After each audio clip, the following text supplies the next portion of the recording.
Jackson Radio Show.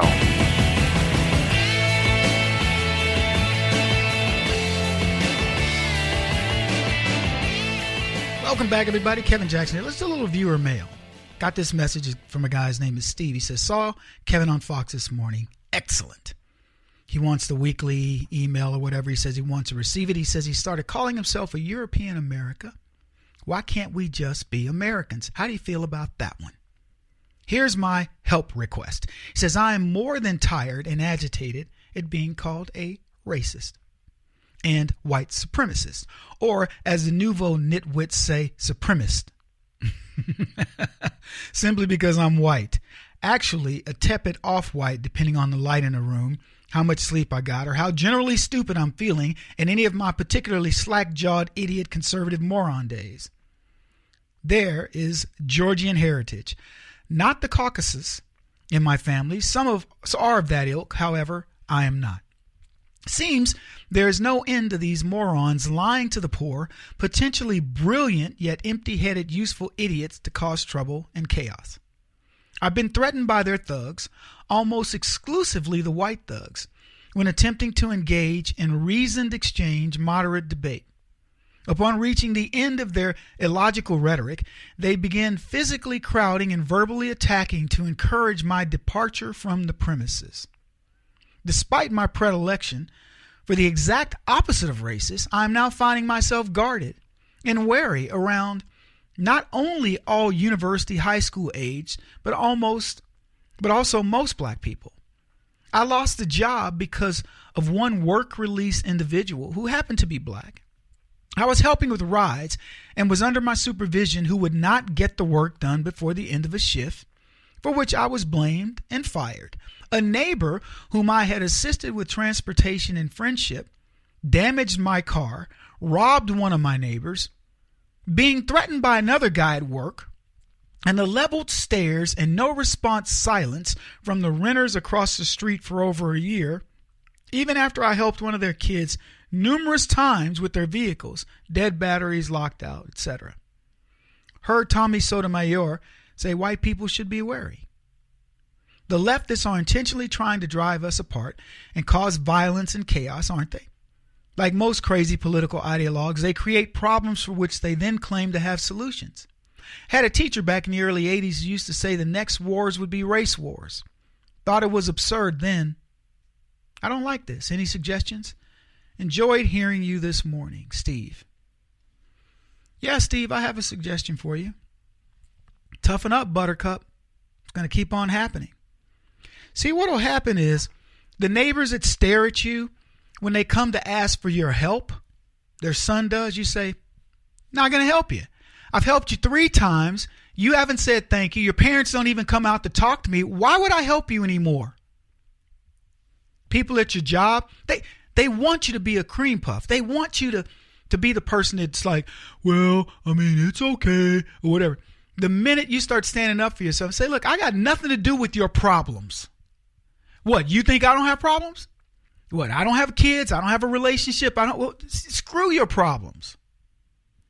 We all have problems.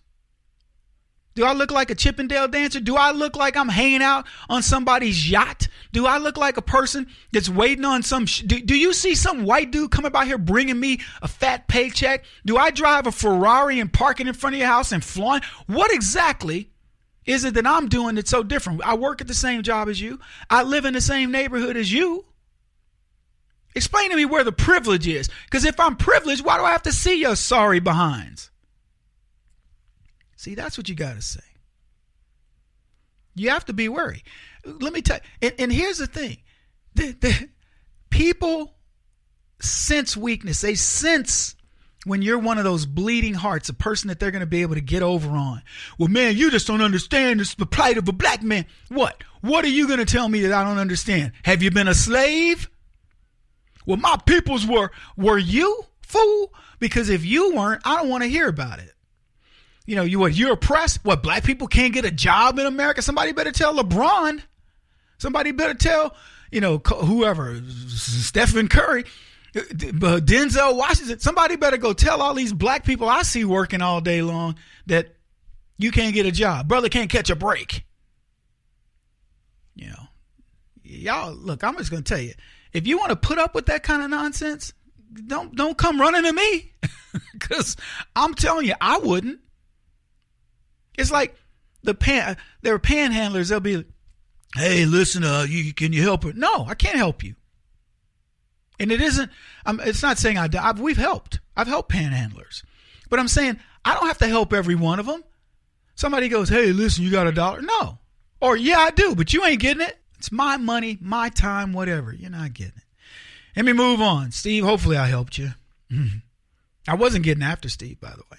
So a lady sends me a note on Facebook about the Eagles, and she says, just thought you might like to know that your posting of the video showing Super Bowl festivities in Philly is being taken out of context. No fires that did any property damage was set. And according to local news, only 3 arrests citywide were made.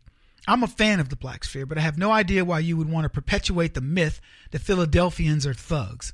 Come to our beautiful city and judge for yourself. And I responded.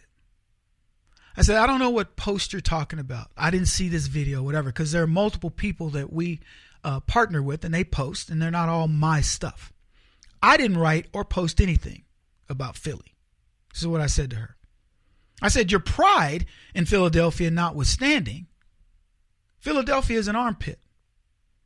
My oldest son, is a Wharton grad, so I know the city well. It's just another leftist-run cesspool. Congratulations on winning a football game, but that's all it was, a game. The things people face day to day in that city, and all cities, if it makes you feel better, is atrocious and un-American. Now look, so I'm done. That's what I said to her. I get it. She wants to feel pride. She wants to feel good. We won. Look, I'm not the one reporting what happened. From what I was told, it was pretty bad in Philadelphia. They won the Super Bowl, and like most of these cities, when they win the pennant or they win the basketball championship or whatever, people go nutty, and kids turn over cars, set fire to stuff. I don't get it. It's not just Philadelphia. It doesn't happen in urban America.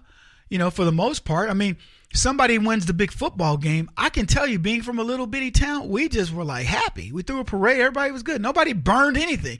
I don't even know what would come into your mind to go, we won. Let's go destroy some stuff. Yeah. I don't get it. But it happens in every city. And let me tell you what's universal to all of them. A bunch of leftists, cities run by leftists, and they don't really care about law enforcement. So there you have it. It's not just Philadelphia. But don't try to convince me Philadelphia is some wonderful place. My son, when I dropped my oldest son out of Wharton, he was like, woo. And we were shocked. Because he'd come from Princeton, where it's back off into the hills. And, it looked like a big plantation school. Wharton was right in the middle of the war zone. He couldn't figure it out. Don't get over yourself, lady.